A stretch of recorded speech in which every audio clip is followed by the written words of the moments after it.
हाय दोस्तों, मेरा नाम है ऋषभ गोयल और अभी तक हम कर रहे थे डीएए, जिसमें हमने पिछले वीडियो में 01 नैपसैक्स प्रॉब्लम करा था। वो क्वेश्चन काफ़ी ट्रिकी था क्योंकि 01 नैपसैक्स प्रॉब्लम डायनेमिक प्रोग्रामिंग के थ्रू सॉल्व करना काफ़ी मुश्किल हो जाता है। इसीलिए मैंने उसका एक और एग्जांपल लिया है समझाने के लिए, ताकि आपको उसमें और क्लैरिटी आ जाए। ये हमारे पास क्वेश्चन है जिसमें हमारे पास वेट्स गिवन है और प्रॉफिट्स गिवन है और capacity of bag that is M हमें 8 गिवन है। हमारे पास नंबर ऑफ ऑब्जेक्ट्स कितने हो गए, इसका मतलब 4 ऑब्जेक्ट्स हो गए। ये हमारा फॉर्मूला था जो हमें याद रखना होगा, जिससे हम यूज़ करके हमें ये सॉल्व करना है। अब सबसे पहले हमारे डायनेमिक प्रोग्रामिंग में होती है टैबुलेशन।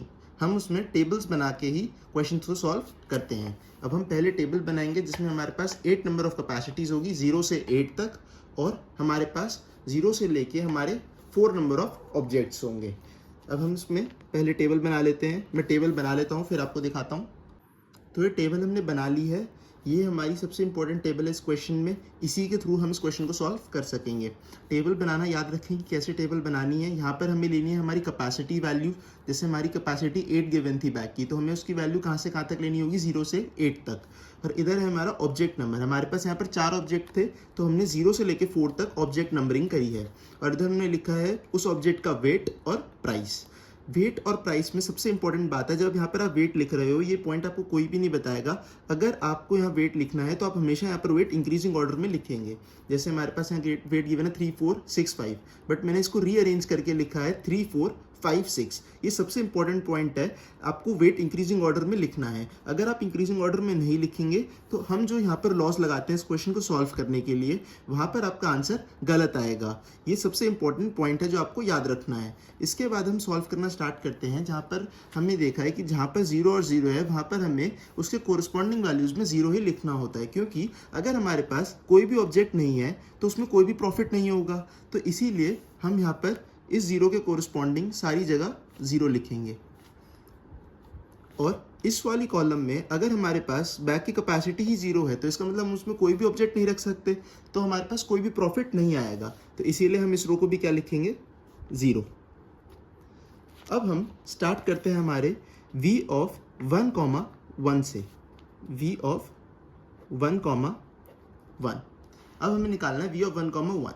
हमारे इधर i क्या है, 1, और m वैल्यू क्या है, 1, which is equals to max of v i minus 1 which is 0, comma m which is 1, comma v of i minus 1 हो गया हमारा 0, m माइनस m वैल्यू है 1 minus weight of i। Weight of i क्या है, wait of 1, weight of 1 is 3, तो यहाँ पर हम लिखेंगे 3, और फिर प्लस में प्रॉफिट ऑफ i हमारा क्या है यहाँ पर 1, प्रॉफिट ऑफ 1। अब यहाँ पर आप देखेंगे, अगर हम इसको लिखेंगे मैक्स ऑफ, इनकी वैल्यूज इसकी जगह सब्स्टिट्यूट करेंगे। v ऑफ 0,1, v ऑफ 0,1 हमारे पास है 0, कॉमा v ऑफ 0,1 माइनस 3, इसको भी एज इट इज ही रहने देते हैं, plus profit of 1। Profit of 1 क्या है हमारा 2। अब यहाँ पर आप देख सकते हैं, हम अगर इसको सब्ट्रैक्ट करेंगे 1 माइनस 3, तो हमारी वैल्यू आएगी -2। तो यहाँ पर बना v ऑफ 0, -2। तो ऐसी कोई भी वैल्यू एग्जिस्ट नहीं करती जहाँ पर हमें को v ऑफ 0, -2 मिल जाए। तो इसका मतलब ये वाली वैल्यू हम एक्सक्लूड कर देंगे, ये वाली वैल्यू हम कंसिडर नहीं करेंगे। तो इसका आंसर क्या होगा, v of 1,1 is equals to 0। अगर हमने ये वाली वैल्यू नहीं ली, क्योंकि हम इसको निकाल ही नहीं सकते, ये अवेलेबल ही नहीं है हमारे पास, तो इसलिए हम क्या लेंगे, सिर्फ 0 हमारा वैल्यू होगा। तो v ऑफ 1,1 हमारे पास क्या आ जाएगा, 0 आ जाएगा।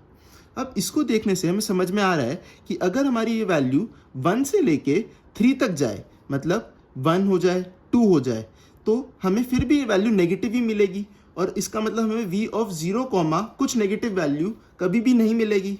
तो हम इस वाली जो टर्म है इसको एक्सक्लूड कर सकेंगे, और जो हमारी वैल्यू बचेगी वो बचेगी सिर्फ v of i minus 1, m। इसका मतलब अगर हम यहाँ पर देखें, इसकी वैल्यू फ्रॉम 1, 2, अगर 1 हो या 2 हो इसकी वैल्यू, तो भी हमारी वैल्यू एग्जिस्ट नहीं करेगी। तो हमारे को आंसर सिर्फ यही वाली टर्म लेनी होगी। तो ये वाली टर्म अगर हम इसको 2 बनाना चाहें, इस 1 को 2 बनाना चाहें, तो ये क्या होगा, जैसे हम देख सकते हैं ये वाला 1 हमारा क्या था, m था।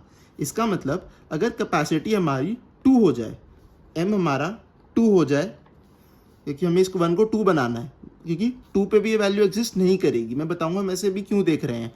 जैसे अगर हमने m इज इक्वल्स टू 2 ले लिया और जो हमारा i है वो हमारा i क्या है, यहाँ पर 0 आ रहा है, तो अगर हमने i अभी भी 1 ही लिया, i हमने 1 लिया, तो हम क्या निकालेंगे v ऑफ 1, 2। इसका मतलब हमने दूसरी टर्म भी इसी वाली टर्म के साथ निकाल ली। हम देख सकते हैं v ऑफ 1, 2 भी हमारा क्या आएगा, max of v of 0, 2 v of 0, 2 minus 3 plus, जैसे w ऑफ i हमारा 3 ही था, प्लस प्रॉफिट ऑफ 1। मैंने बस इस वाली टर्म में इस 1 की जगह 2 रिप्लेस करने की कोशिश करी है, तो इसमें भी हमें पता लगेगा कि ये वाली टर्म हमारे पास नहीं आएगी, तो हमारा आंसर क्या होगा, v ऑफ 0, 2।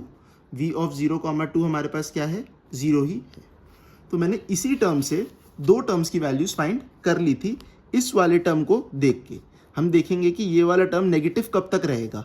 ये वाला टर्म जब तक नेगेटिव रहेगा, इसका मतलब ये वाली टर्म को हमको एक्सक्लूड करना पड़ेगा। हमारा आंसर डायरेक्टली क्या होगा, सिर्फ यही वाली टर्म। तो हम ऐसे ही उधर m की वैल्यूज़ को चेंज करते रहेंगे और i की वैल्यू को सेम रहने देंगे, तो हमारे पास उसकी वैल्यूज़ मिलती जाएगी। ऐसे ही हम देखें अगर v ऑफ, आगे देखते हैं 1, 3, v of 1, 3, this is equals to max of v 0, 3, v of 0, 3 minus weight of 1, weight of 1 क्या है, 3। अब यहाँ पर आप देख सकते हैं हमारे पास वैल्यू एग्जिस्ट कर गई, plus profit of 1, this is equals to max of, इनकी वैल्यूज को रिप्लेस करेंगे, v ऑफ 0, 3 हमारे पास 0 ही है, v ऑफ 0, 0, 3 माइनस 3 अब क्या हो जाएगा, 0। तो इसका मतलब v ऑफ 0, 0 हमारे पास एग्जिस्ट करता है, v ऑफ 0, 0 है 0, तो 0 plus profit of 1, profit of 1 है 2। तो इसमें हमारे पास मैक्स टर्म कौन सी हो गई, ये वाली टर्म हो गई, दैट इज 2। आंसर हमारे पास क्या आ गया, 2। इधर हमारे पास क्या आंसर आ जाएगा, 2।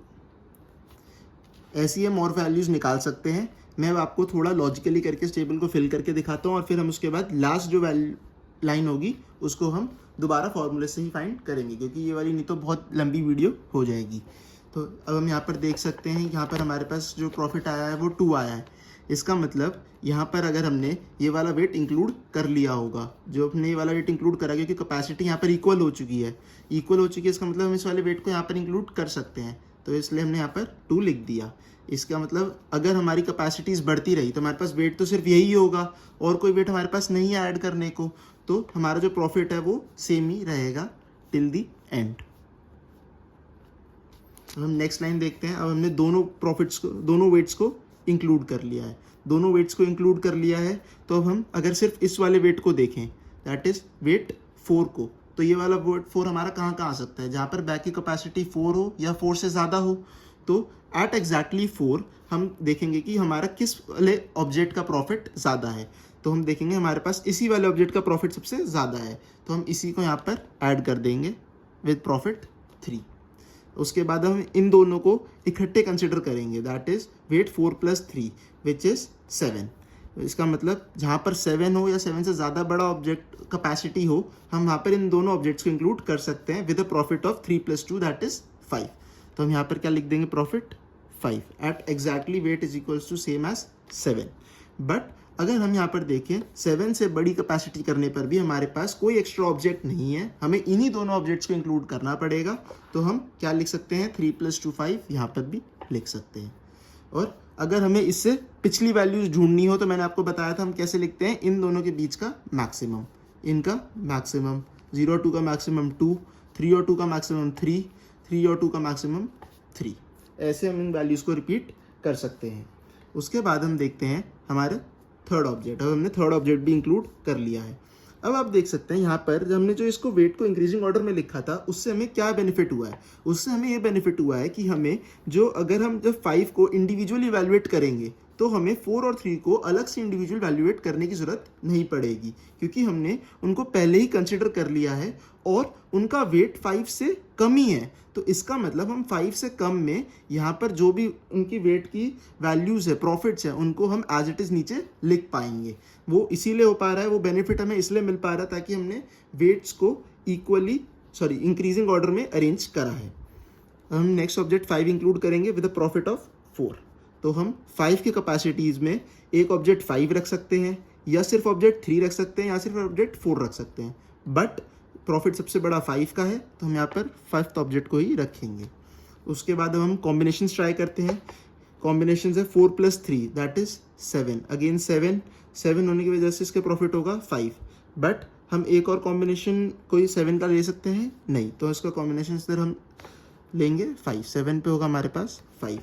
एक हम कॉम्बिनेशन ले सकते हैं 5 + 3 दैट इज 8, तो उसका प्रॉफिट क्या होगा 4 + 2 6, तो मैक्सिमम प्रॉफिट इधर क्या हो गया 6। तो अब इससे पिछली वैल्यूज में हम इन वाली वैल्यूज को रिपीट कर सकते हैं, दैट्स 0 0 2 3 एंड 3। सॉरी, इधर मैक्सिमम होगा 4, 3 और 4 का मैक्सिमम होगा 4, और 4 और 3 का मैक्सिमम होगा 4। आपको इन दोनों डायगोनल्स का मैक्सिमम लेना होगा। अब हम एक और ऑब्जेक्ट इंक्लूड करेंगे, इसमें भी हम कॉम्बिनेशंस देखेंगे। पहले एक बार हम कॉम्बिनेशन से इसको फिल कर लेते हैं और फिर फॉर्मूले से मैं आपको बताऊंगा कैसे निकालना है। बिल्कुल सेम इसी तरीके से फॉर्मूले से निकलेगा, बट वीडियो काफ़ी लंबी होगी, इसीलिए मैंने आपको इसको थोड़ी टेबल्स को लॉजिकली फिल करके दिखा दिया। आपको एग्ज़ाम में भी थोड़ी बहुत ही इस फॉर्मूले से निकाल के दिखाने होंगे, और कुछ आप लॉजिकली भी फिल कर सकते हैं, क्योंकि जो इन्विजिलेटर है जो चेक कर रहा होगा उसे भी पता है कि इस क्वेश्चन को सॉल्व करने में टाइम ज़्यादा लगेगा, तो आप वेटेज के अकॉर्डिंग देख के उस क्वेश्चन को अकॉर्डिंगली सॉल्व कर सकते हैं। अब हम नेक्स्ट ऑब्जेक्ट कंसिडर करेंगे 6, जिसका प्रॉफिट है 1। तो इसका मतलब अगर हम 6 वाले कैपेसिटी में इस वाले ऑब्जेक्ट को इंक्लूड करेंगे तो उसका प्रॉफिट बहुत ही कम है कंपेयर टू अदर ऑब्जेक्ट्स, तो इसलिए हम इस वाले ऑब्जेक्ट को ना इंक्लूड करके दूसरे ऑब्जेक्ट्स को इधर इंक्लूड करेंगे।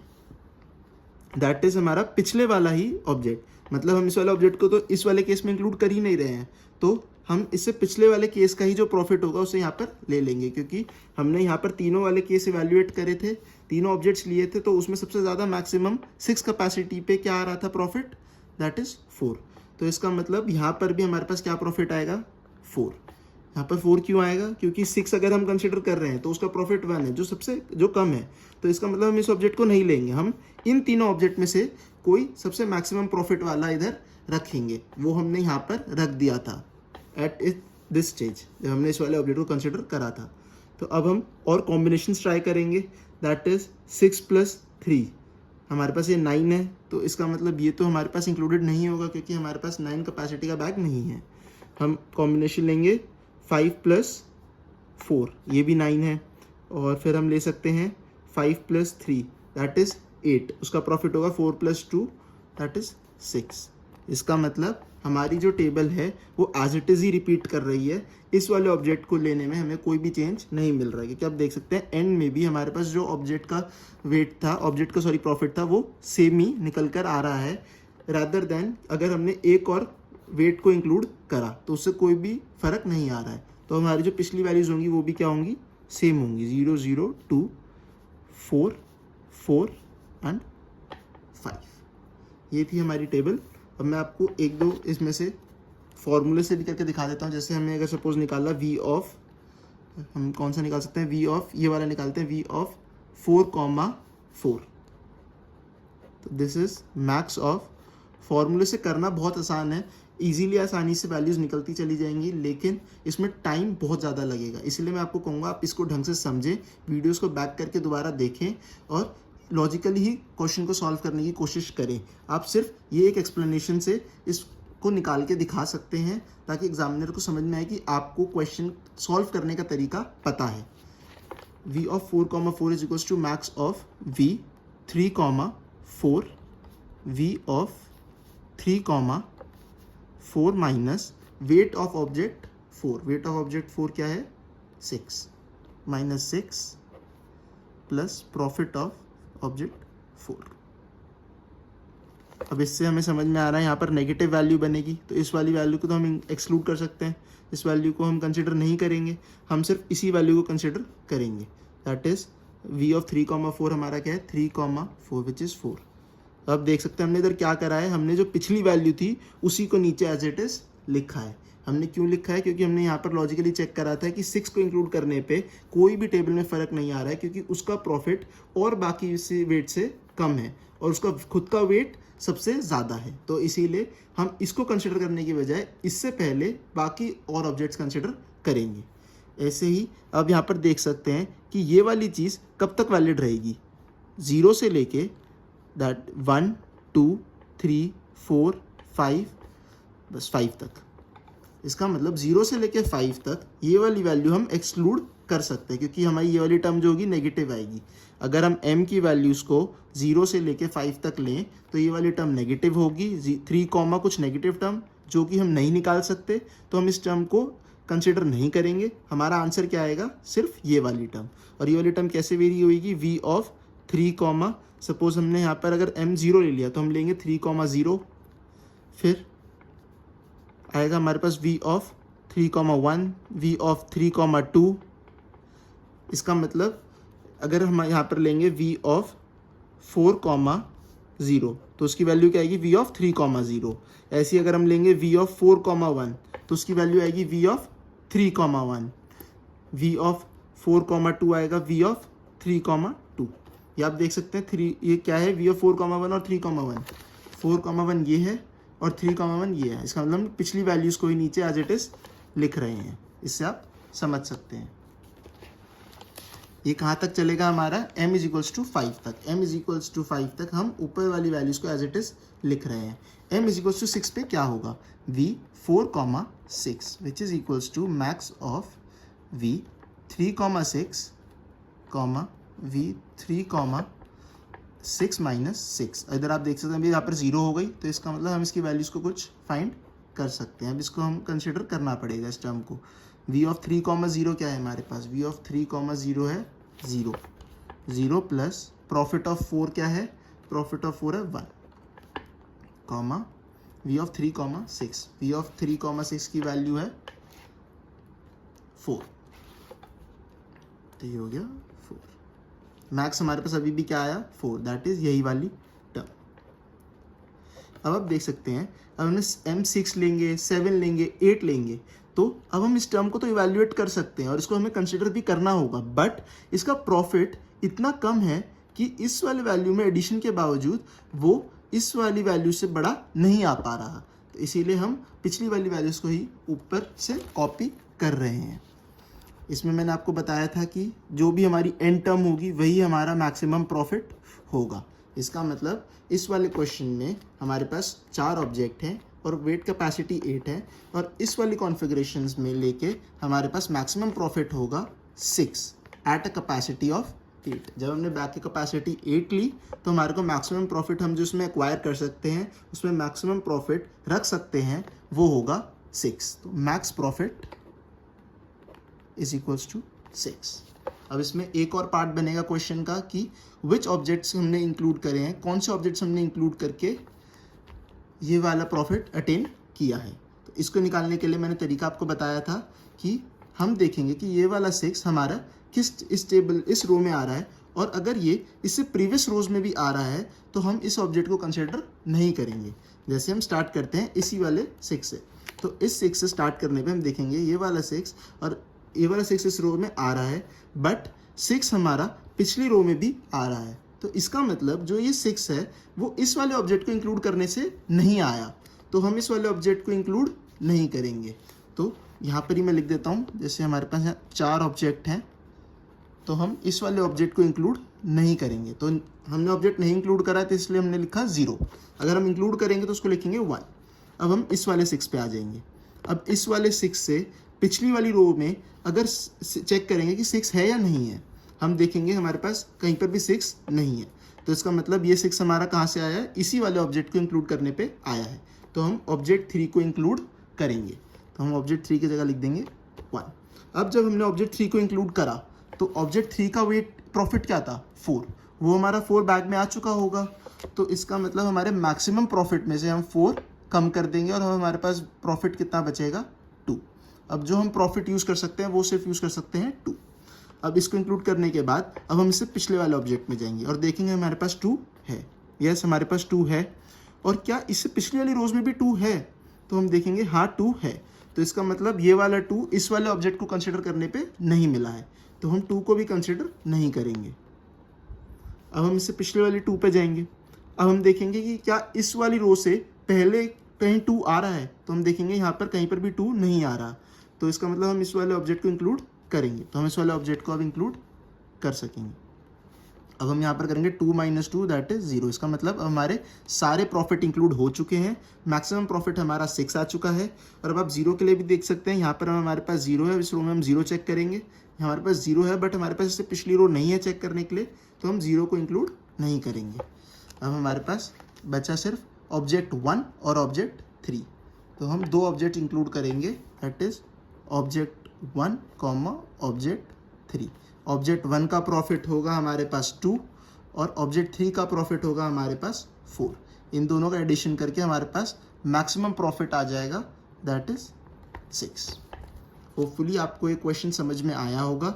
अब आप ढंग से इसको एग्जाम में सॉल्व कर पाएंगे और सही आंसर निकाल कर आएंगे। आपको मेरी वीडियोस अच्छी लगी हों तो अपने फ्रेंड्स के साथ ज़रूर शेयर करें ताकि उनकी भी सेमेस्टर एग्जाम्स में हेल्प हो सके। मेरी वीडियोस को आप लाइक करें और उस चैनल को सब्सक्राइब करना ना भूलें, क्योंकि उससे हमें मोटिवेशन मिलेगा ताकि आगे हम ऐसे और कंटेंट आपके लिए लाते रहें और आपको अच्छी तरह इन कॉन्सेप्ट्स के बारे में आपको समझाते रहें। Thank you, bye.